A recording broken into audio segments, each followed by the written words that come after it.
We are Arkansas Land and Community Development Corporation. Here, and we are happy to be here. I'm not sure the mayor. Barbara, did you get the mayor? Marvell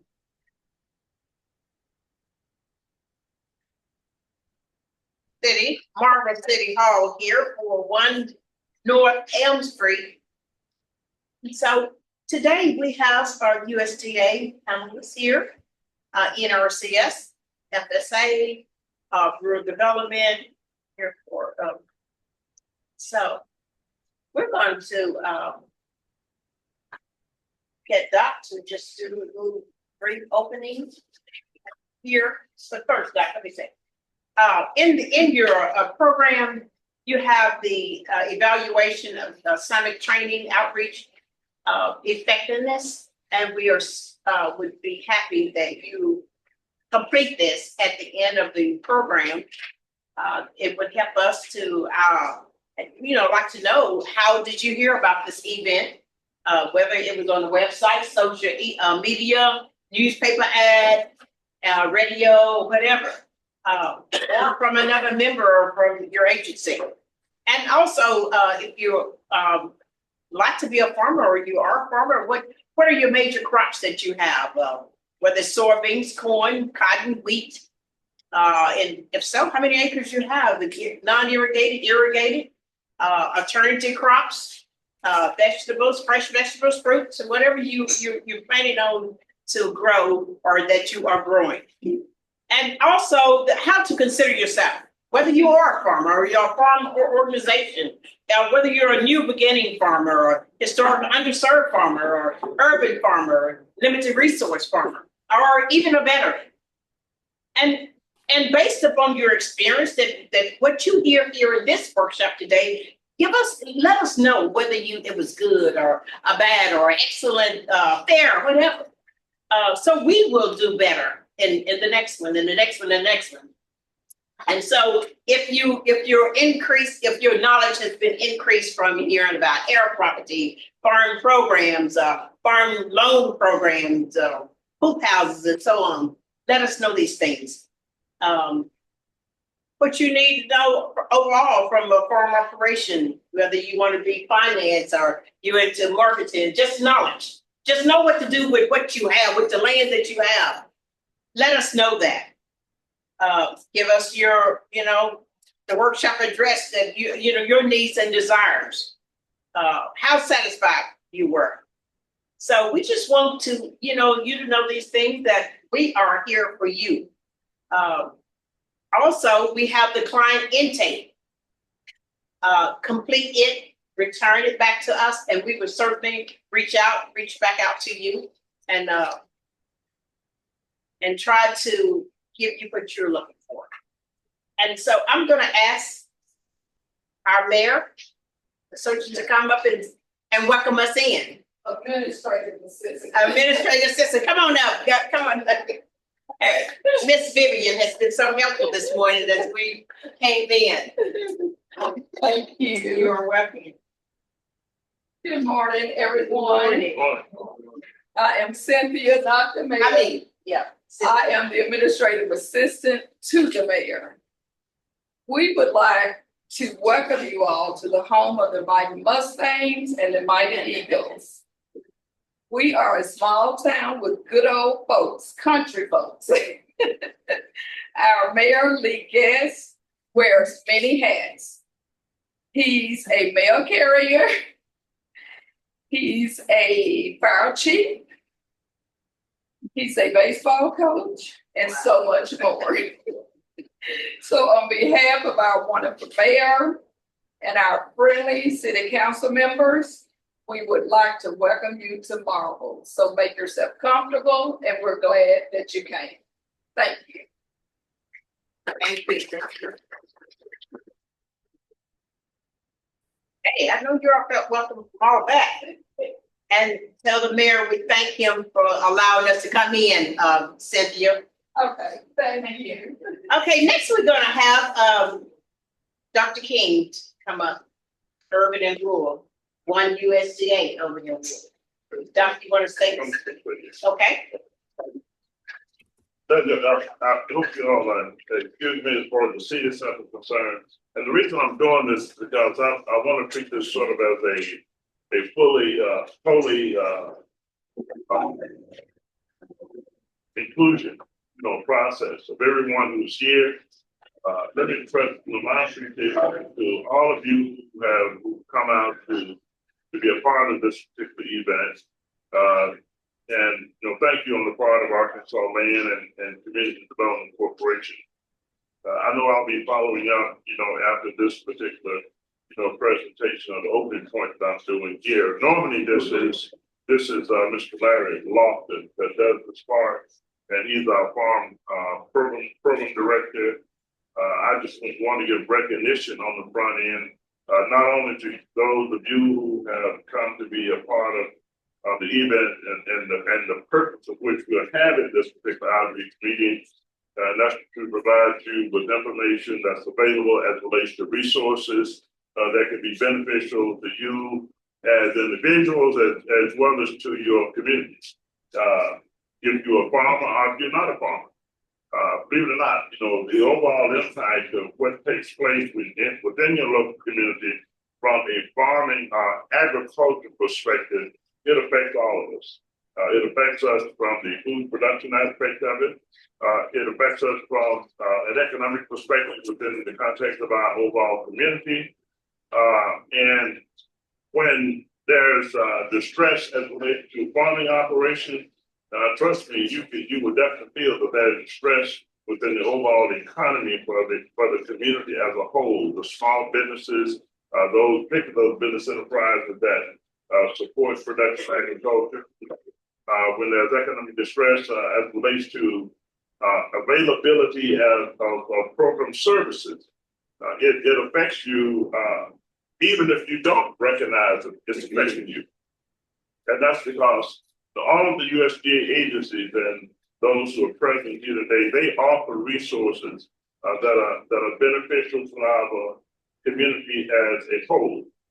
Directly or indirectly, they provide benefits to our local community.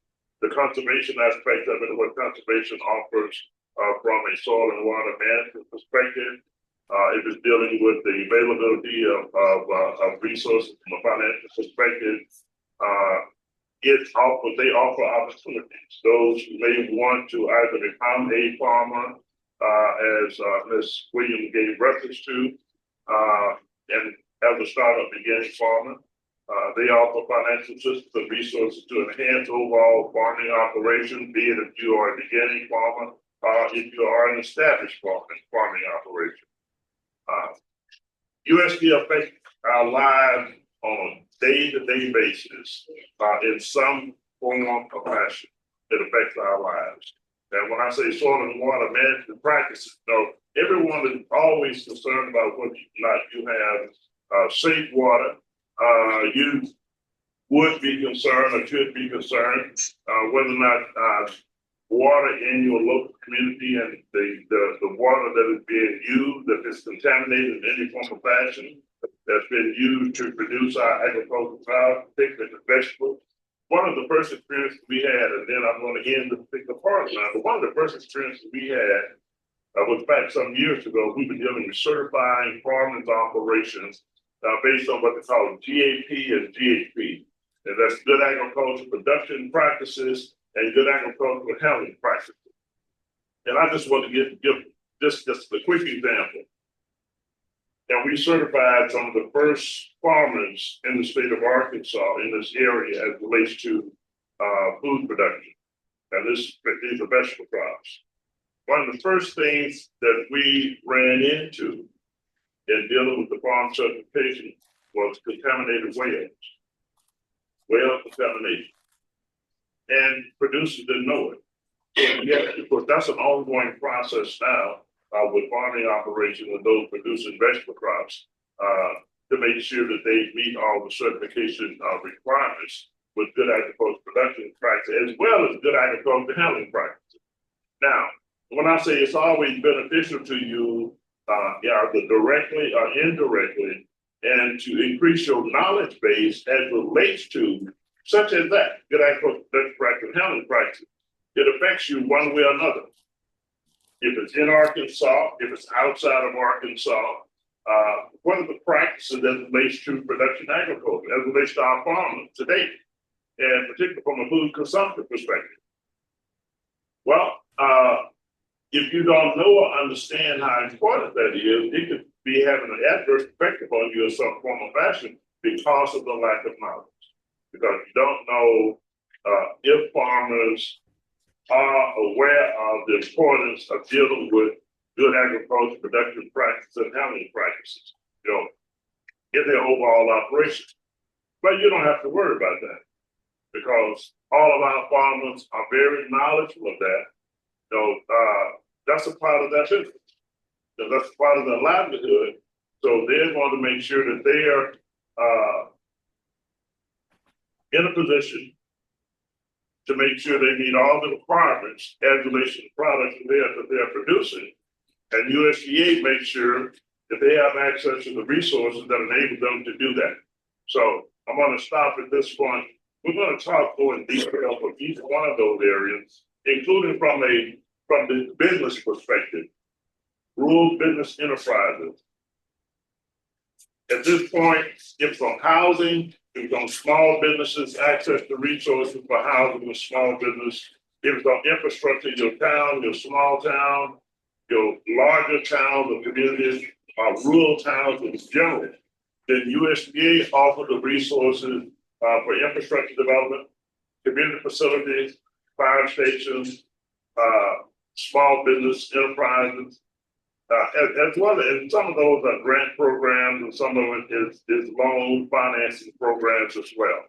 So again, that's all across the board with USDA. That's on the rural development side, and then you have again Natural Resource Conservation Services, Farm Service Agency, and there are other agencies as well as relates to USDA.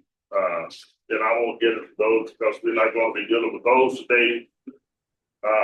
Like census, the importance of census and being counted, ag marketing services, and the list goes on and on. But my point is that USDA affects your lives every day. Even when you go shopping and you see certain products in the store and it has USDA on there. So and that's important. That USDA, either USDA or FDA, Food and Drug Administration, one or two was on that. So I'm going to turn it over to Ms. Williams at this point. She's still at that meeting, but I overlapped about that. No, No, go ahead. the program resources you already go through there, you just. I can go on Want into to that. continue, yes, Okay. if you would. When she told me just go to my next role on Yes. the agenda Yes. itself, that first Sweet part of that vibes. was Mr. Lofton's responsibility. But I'm gonna start with Natural Resource Conservation Services itself. We're really pleased to have them here, have staff here, the resource individual that's very knowledgeable as it relates to the process for accessing those resources and the benefits of the resources they have to offer, both opportunity-wise, from a financial perspective, as well as the importance of the work that they do as it relates to soil and water management practices itself. But they will talk about the details of that, both from an urban farm perspective and urban farms, micro farms, smaller farming type of operations, the opportunities that's available to the local communities, the people in your own community now. So your role, both how it can benefit you and how you can make sure that other individuals are in your community, if they're not aware of the programs and don't understand how they can benefit from the program, then you become the messenger.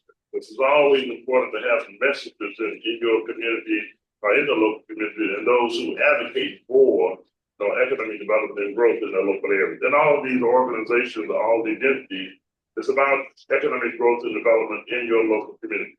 The benefit of our resources, that's what it's about. Economic growth and development.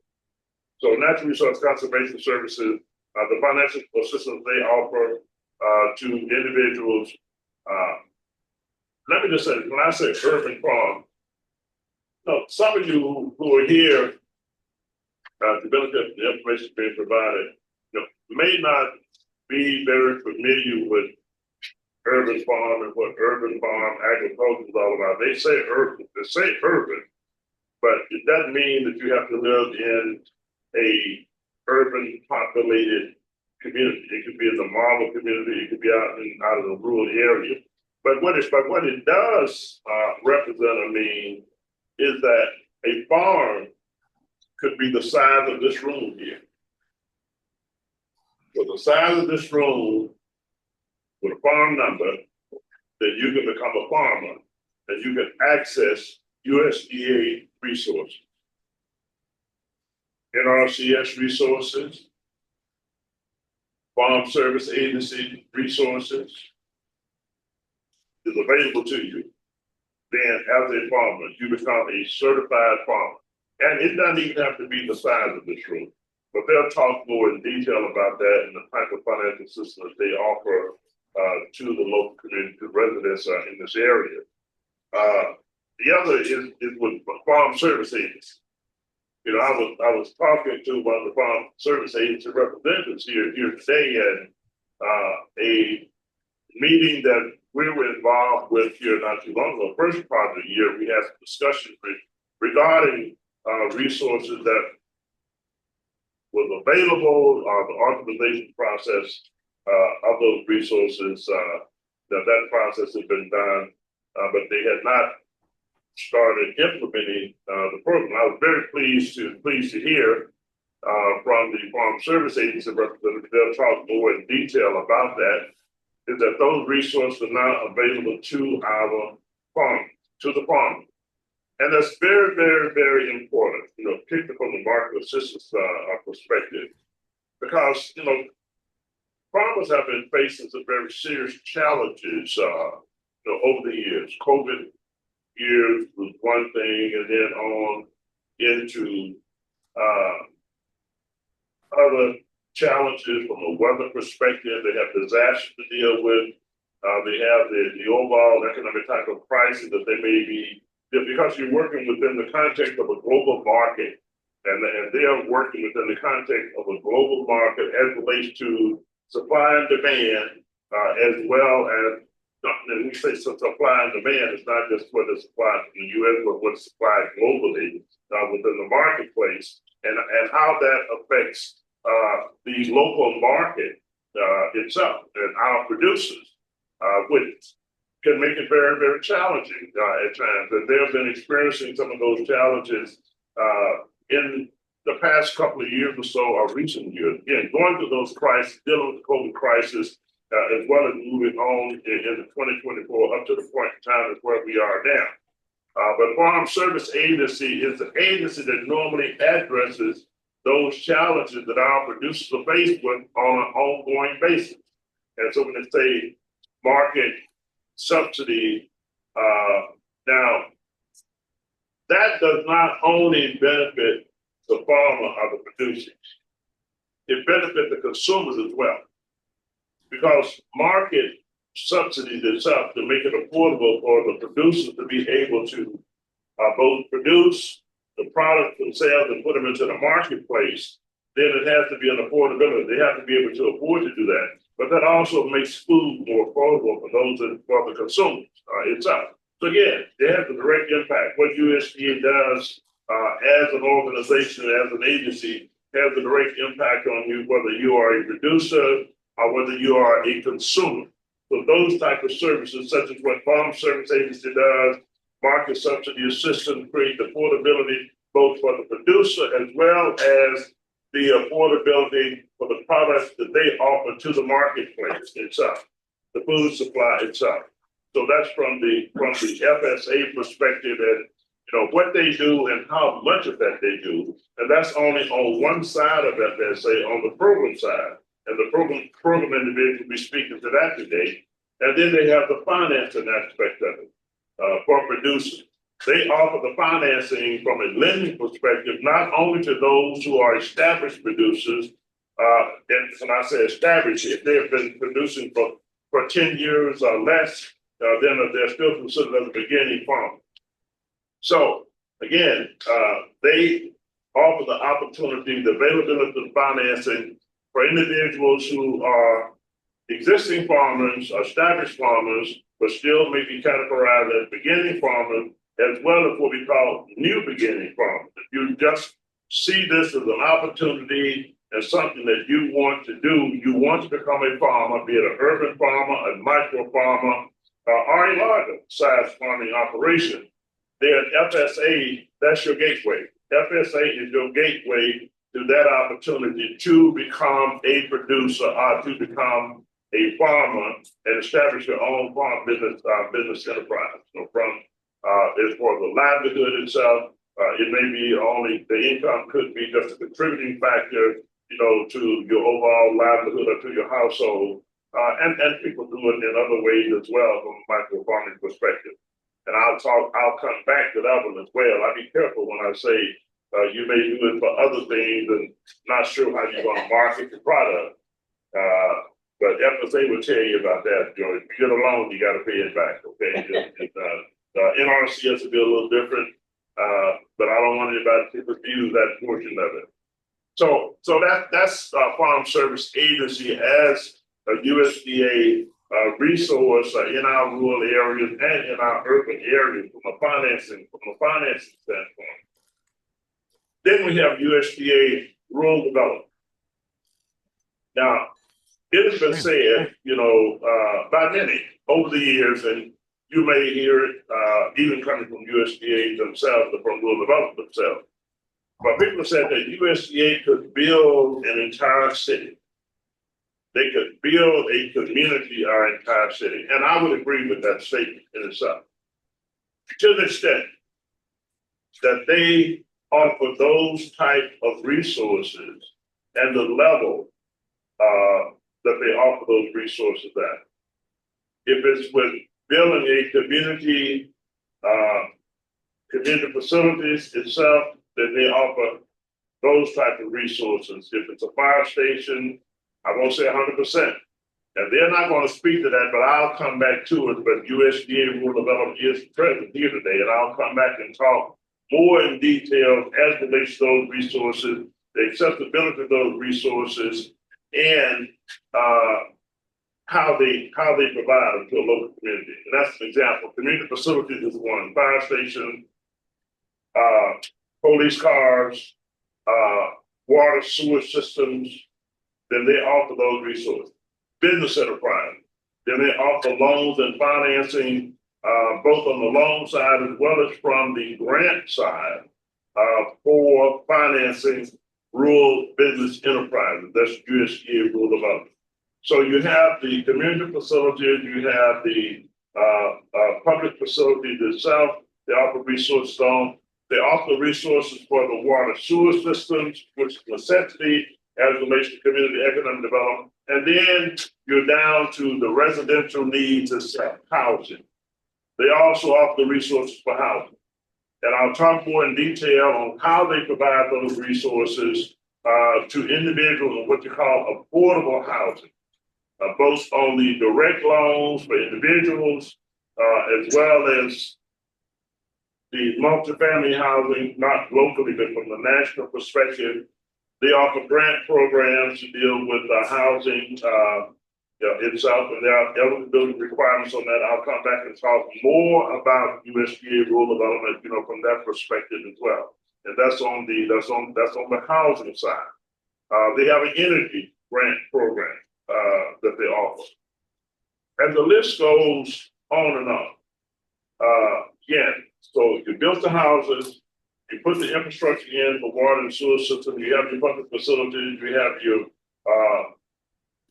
mayor's office, and you have your business enterprises there to serve the communities. And those business enterprises offering job opportunities for the individuals. So that's why they say that USDA Rural Development could build an entire community itself, and they are a major player in most of our rural communities. And what they have to offer and how those services are direct benefit to you as an individual resident in the area, are creating other opportunities for the local community. So I'm going to stop at, well, medical clinics also. They also provide financial for medical clinics. So that's another area. If I'm wrong on that, somebody just say wrong. You ain't gotta say that. Just say wrong. And I'll come back to it. But I think I'm correct on that. What my knowledge, I'll just bow your head either way. But I think I'm correct on everything. I've been dealing with USDA for a long time. Across the board, when it was Farm Zone Administration, what is NRCS now, what used to be ASCS, NRCS used to be ASCS. Rural Development is FS. SCS. Oh, yeah, SCS. No, wait, what now? Soil Conservation Service. Yes. Yeah, it used to be Soil Conservation. What now? ASCS. ASCS. Yeah, ASCS. FSC. Use FSA now. ASCS. Yeah, FSA. It's ASCS. FSA, but SCS is soil. Soil Conservation Service. Wait a minute, that name. Yeah, they have, that name have changed, and during that time and era, that was one of the, and people may not have paid that much attention to it. That was one of the greatest restructuring within the context of USDA, public service agencies that I have ever seen. Restructuring and retrofitting and what they do now and how they do it and how it was done years ago. A lot of people may not have paid that much attention to that, but that took place, I won't even say what years it took place. Well, I don't have no problem saying that. It's been a long time, but I was around then, so you know how long I've been around. Some of y'all are, I see one young man in here, I know he wasn't around because he was on a youth program that we were dealing with, so I know he wasn't around then. But now he works for USDA. That's amazing. So I'm going to stop at this point, and we're going to bring those to you, these agency representatives that will talk to you about those resources in more detail, what they have to offer, and how you can benefit from the resources that they're bringing to you. So I'm going to turn it back over to Ms. Williams now. Okay, thank you, Dr. King. Now that you have been briefed on those ingredients to add to the results that you're gonna get from the agency themselves in here right now. That were two other areas. Yes. That I did not speak to, and I do need to speak to these. I'm just so excited about USDA being here. I know. And I know what they're gonna bring to you. But another area, and particularly those who may have an interest in becoming a beginning farmer, those who are vegetable producers, or those who may want to become ranchers, livestock producers. Now, we've been working with a program over the years, working with drones. Now, you may have seen individuals using drones, and it's like a little toy and things of that nature, but drones are becoming much more popular in production agriculture now. We have worked with them from a livestock perspective and how they can be beneficial to individuals, as well as with vegetable production. We are planning to have a demonstration here in Phillips County, and we'll be sending announcements out on that, on how we're using drones and how drones can be beneficial if you're dealing with the farming operation from an observation perspective in fields and what's taking place in those fields, versus riding side by side around, walking the fields, whichever.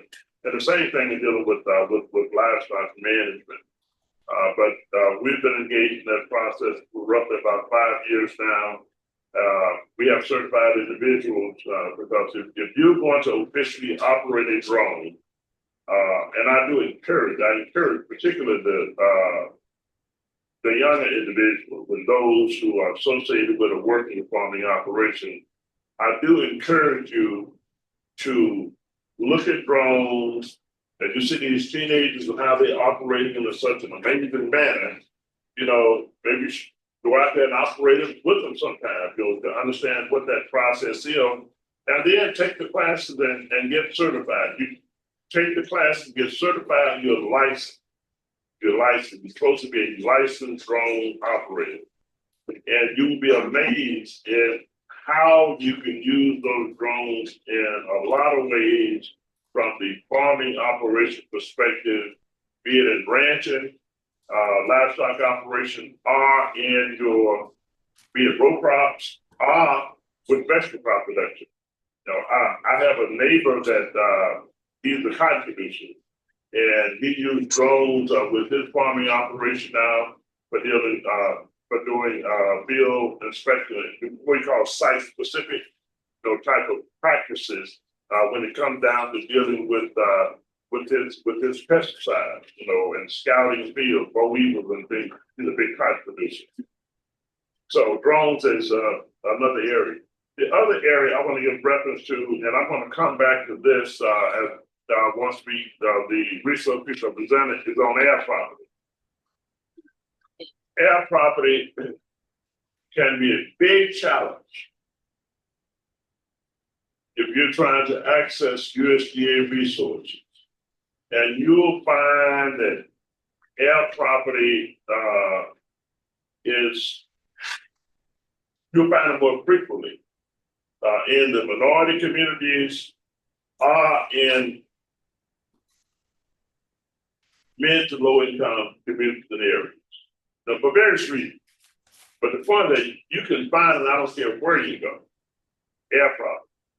But I'll come back and talk more about that. That's another area that we work with individuals on, working through the process to deal with conflict resolution, if that's, you know, an issue that you're working through, as well as estate planning. We work with individuals from that standpoint as well. And of course, USDA will let you know how it can be a challenge for individuals if you are interested in becoming a beginning farmer, a micro-urban farmer, or whatever type of farmer that you want to become. But if you're dealing with accessing certain USDA resources, then our property can be a challenge for you.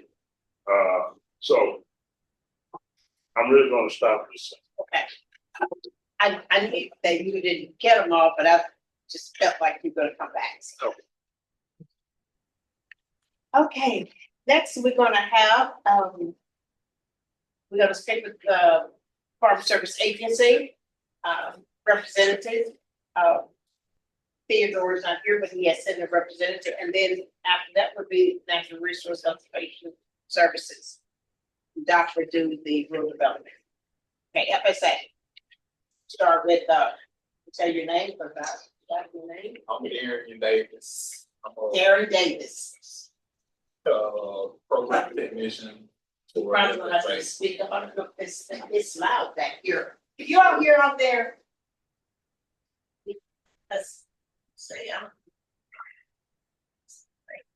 Ayers property, as he was speaking on, is challenging for us to deal with it FSA because there is no clear ownership or who has control of the ground. So we don't really deal with Ayers property. We try to wait for them to get it settled, or as a slight workaround, we try to tell them if it's easier for you maybe getting a lease from all parties involved, or just something listing you all as tenants in common.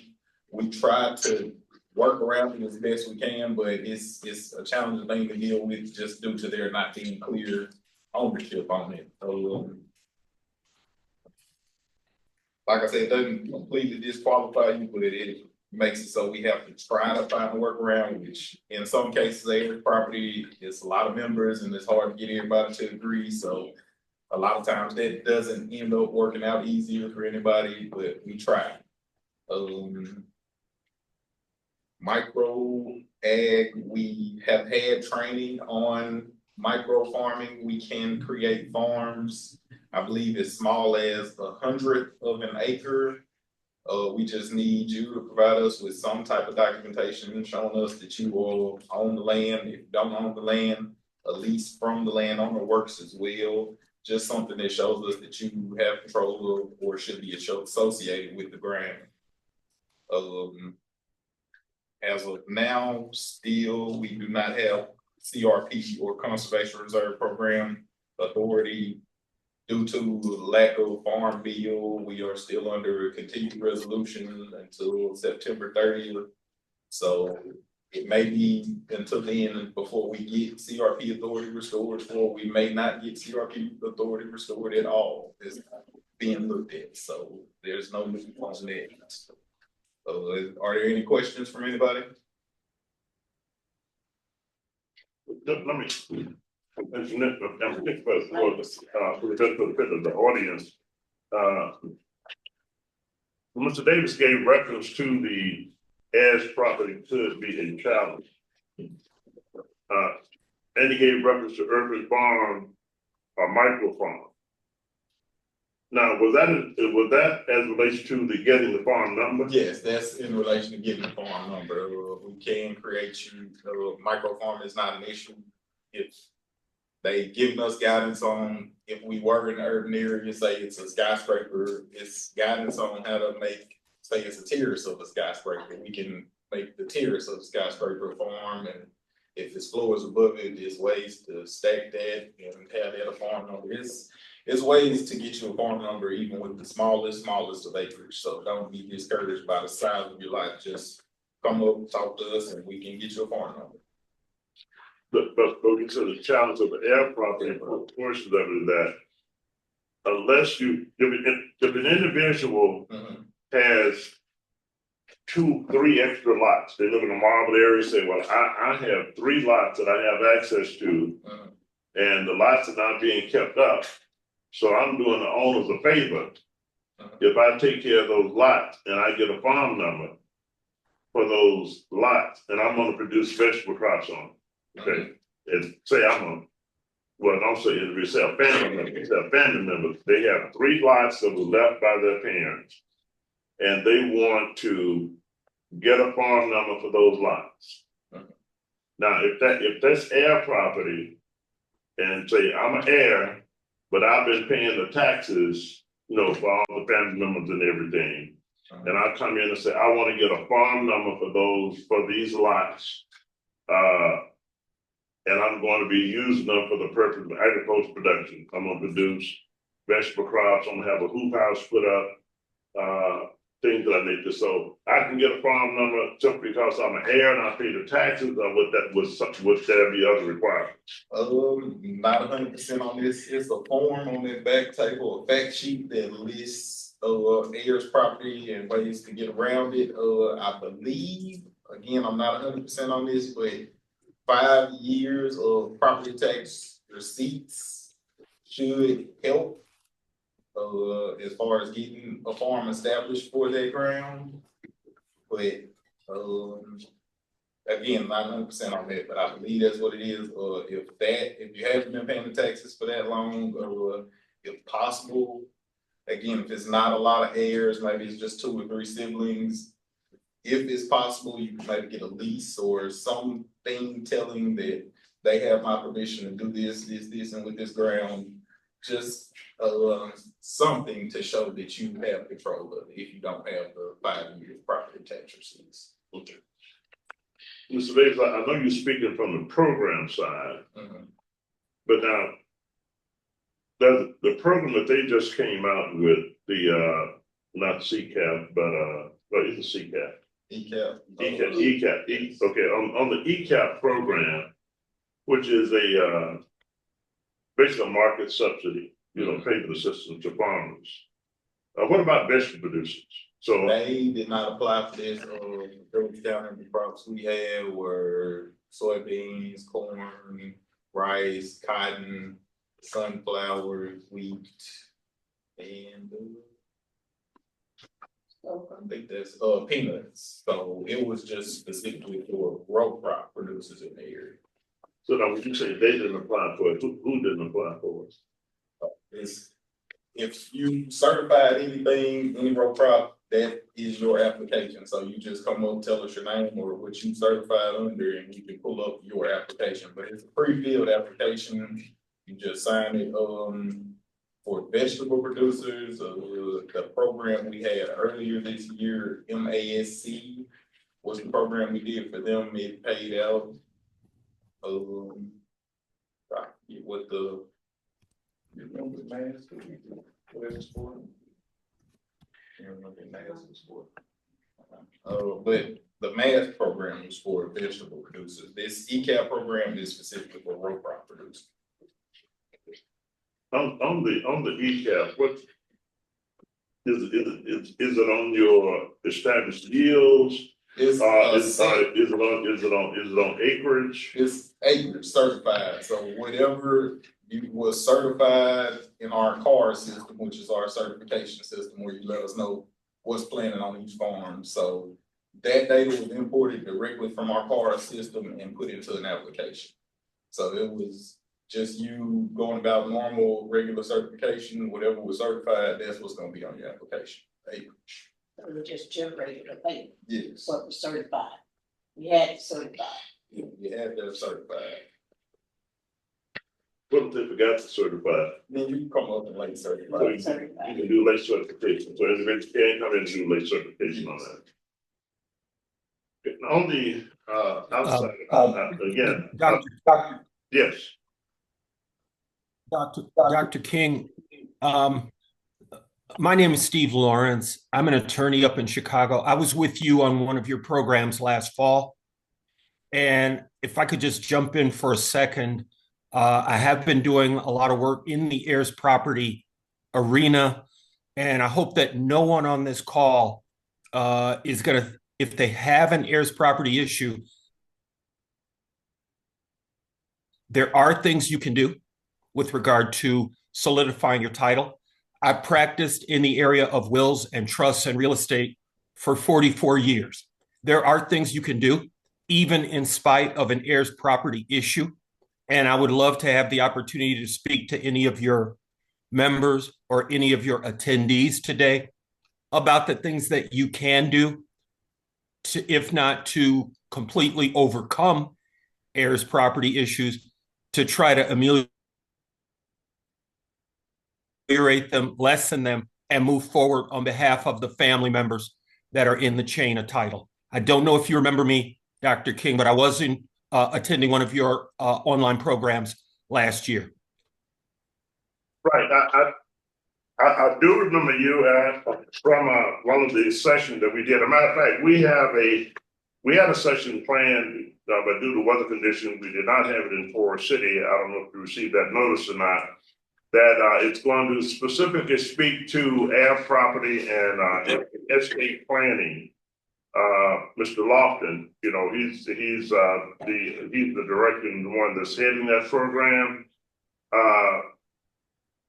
Because I do know individuals, it can be a very, you know, detailed process, and I don't want to deal with all of that in this particular session. One, because we have time limitation, and then two, because I want to make sure that all of the agencies have the opportunity to speak to what the agency is doing, and then from the resource perspective. But you know, I do remember you. And you have an abundance of knowledge and understanding of air property. I know you're out of Illinois, and of course, our law in Arkansas is different from what Illinois is. And we are familiar with the new law here in Arkansas under the Unified Air Property Act. If it's an air property, that's one. The other, dealing with the situation. Right, Doctor, you wouldn't be surprised to know the number of people like us in Mississippi and Louisiana and Texas. That wouldn't surprise you at all. And I speak with clients about that particular problem almost every week. Okay, don't get me wrong now. I don't want to be misunderstood in communication on this. One is that the person who's more expert in that area, he has a legal background also, and we do that as a separate work session. And I would encourage all of our individuals, both those online and those who are in person today. And that meeting, we have rescheduled that meeting, and we'll be dealing with the specifics and the details, both what you do and how we can do things in partnership with you, working from the legal perspective. as well as, you know, some of the other individuals that have both the legal background and, you know, licensed attorneys as well. But no, we definitely welcome partnerships with any one that's familiar with that field to try to address and work through the challenges that any of our clients may have. But most definitely. At this juncture with this particular meeting, and that's why we had to, and trust me, I do understand even the more complicated type situations,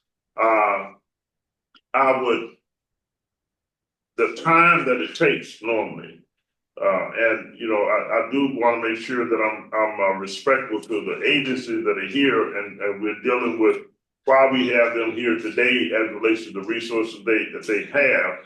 I only gave reference to the air property. It can be a challenge, can be a barrier, and then we invite them back to the work session. And I'll make sure that Mr. Lofton have you on possibly to speak in that session to look at possible models or examples that you have that you may utilize or may be able to show, and some of the type of challenges in comparison to some of the challenges that we sometimes have here in Arkansas. So, Dr. King, I'll make sure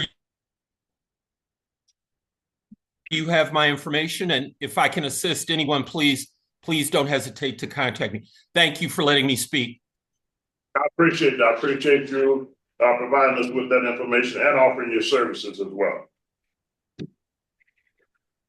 I want to come back now. FSA, we were talking about the program side, access to the farm number, air property, how that can be a challenge. Let's go to the farm financing side. I don't know anything about that. Oh, you don't have one? Yeah, okay. I'm going to speak briefly to FSA. This is still on FSA Farm Service Agency. And when I say you have two sides of Farm Service Agency, you have the program side, which Mr. Davis just gave reference to, and the program they have to offer now on the market subsidy assistance for our producers, as well as the Conservation Reserve Program. Of course, that's not active now, so they can't, don't have authorization for people to sign up to be a part of that. Just very brief, the Conservation Reserve Program is where you sign up, and when you put your land into the program, if it meets the eligibility requirements, and you get paid, you're paid so much per acre. You're paid so much per acre. And normally that's marginal land. You put the land into the Conservation Reserve Program, you get paid so much per acre. And in some cases, program payments under the Conservation Reserve Program may be more than what individuals may be receiving, having that land rented out for cash rent. And of course, you do have requirements behind that, you know, depending upon what plan you implement. 15 years, am I right? 10 to 15. 10 to 15 years on the Conservation Reserve Program. Yeah, that's on the program side. The farm financing side of this, FSA also provides financing loan services, both the direct loan and loan guarantee program. If you're interested in becoming a farmer or rancher, as a beginning farmer, or even as an existing farmer, so you're an established farmer, you can get a direct loan. Now, if you're an established farmer, not we could be a beginning farmer, but I'm going to say beginning farmer. But your regular operating loan, direct loan, is up to $400,000 operating loan. Correct. Oh, he said he don't know, but anyway, $400,000, and if anyone think I'm wrong, just nod your head, just shake your head, say you're not right. I think I'm right though. Okay, it's up to $400,000 as a direct operating loan with Farm Service Agency. Now that means for operating expenses, we work with individuals in developing their farm business plans for an operating loan. You have to make an application, develop a farm business plan, itemize the budget, and have a determination of cash flow, saying you have the ability to repay that loan. You know, let's just say if it's $200,000, you're getting started up, but even at $400,000. Those expenses will be your normal operating expenses for your seed, pesticide, herbicide, labor, harvesting expenses, you know, the regular